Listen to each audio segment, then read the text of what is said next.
You have instances where in cities they're running out, but the state still has a stockpile. And the notion of the federal stockpile was it's supposed to be our stockpile. It's not supposed to be state stockpiles that they then use. So we're encouraging the states to make sure that they're assessing the needs, they're getting the data from their local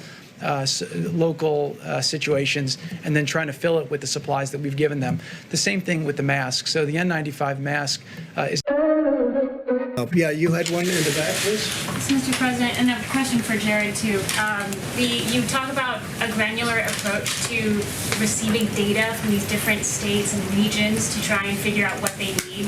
The President, you just enacted the DPA on ventilators and masks. Are there any signals from across the country that might indicate there are other things besides masks and ventilators that are slowly kind of rising in terms of need, like hand sanitizer, for instance?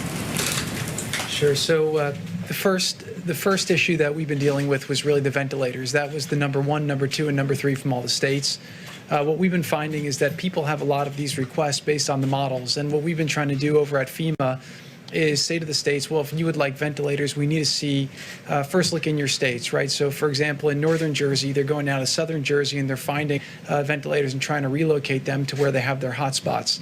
The second thing that we've done is we've asked them to survey for alternative ventilators. Dr. Berg spoke before about the anesthesia machines and the ability to convert them to be ventilators. So we're asking people to be resourceful inside their states before they come to the federal government.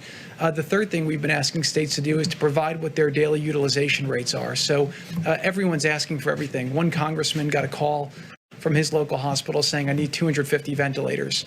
And he said, well, you don't have a COVID patient within 4 counties. Why do you want 250 ventilators? And he says, well, we just want to be safe. We're very nervous right now. So what you have all over the country is a lot of people are asking for things that they don't necessarily need at the moment. And the job of FEMA and Admiral Plavchek has been to try to make sure that we're getting the real data from the cities, from the states, that we can make real-time allocation decisions based on the data. And right now what's happening is a lot of the different cities and states are providing FEMA that information. We're talking to them daily. They're updating that information daily, and that's enabling the federal government to make much more informed decisions on where they position ventilators. You also have a situation where in some states, FEMA allocated ventilators to the states, and you have instances where in cities they're running out, but the state still has a stockpile.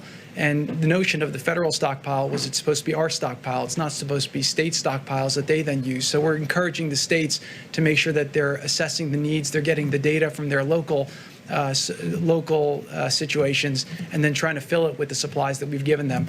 The same thing with the mask. So the N95 mask is actually an item that wasn't used as frequently in the medical profession before this. It was used mostly for diseases. So speaking to a lot of the doctors and hospital administrators, they would say they used actually a very low percentage of the N95 masks. What the president and the vice president were able to do with Congress was to get the waiver so that you could expand the pool, because a lot of the masks were used for the construction industry. So now there's a much bigger pool of masks in the country. There was a stockpile. They distributed that based on where they anticipated a lot of the need would go, but a lot of that still is stuck with the states, and it hasn't trickled down to the right places within the states. So I would just encourage you, when you have governors saying that the federal government hasn't given them what they need, I would just urge you to ask them, well, have you looked within your state to make sure that you haven't been able to find the resources?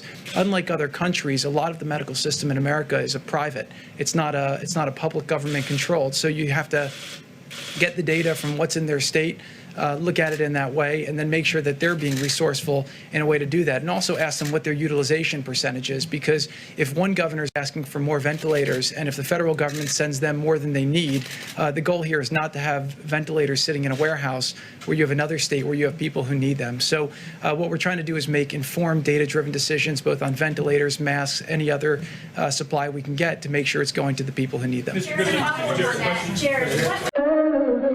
Team, subscribe for more of these type of videos.